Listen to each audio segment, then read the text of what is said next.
Subscribe کریں ہمارے channel کو اور بیل آئیکن کو کلک کریں تاکہ ہماری ہر نئی آنے والی ویڈیوز آپ تک بآسانی پہنچ سکے۔ بسم اللہ الرحمن الرحیم۔ حدیث سے جنت کا تعارف۔ فرمان رسول اللہ صلی اللہ علیہ وآلہ وسلم، جنت میں موتی کا ایک خولدار خیمہ ہوگا جس کی چوڑائی 60 میل ہوگی۔ اس خیمے کے ہر کونے میں مومن کی بیویاں ہوں گی جنہیں دوسرے محل کے لوگ دوری اور وصیت کی وجہ سے نہیں دیکھ سکیں گے۔ مومن آدمی ان بیویوں کے درمیان چکر لگاتا رہے گا۔ بحوالہ صحیح مسلم حدیث نمبر 7160۔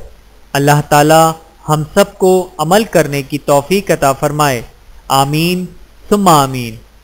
ویڈیو دیکھنے کا بہت شکریہ۔ مزید ویڈیوز دیکھنے کے لیے ہمارے چینل کو سبسکرائب کریں۔ اگر ویڈیو پسند آئے تو لائک کریں۔ اچھی بات کو دوسروں تک پہنچانا صدقہ جاریہ ہے۔ جزاکم اللہ خیرن کثیرا۔ اپنا اور اپنے پیاروں کا بہت زیادہ خیال رکھیے گا اور مجھے دعاؤں میں یاد رکھیے گا۔ Take care. اللہ حافظ۔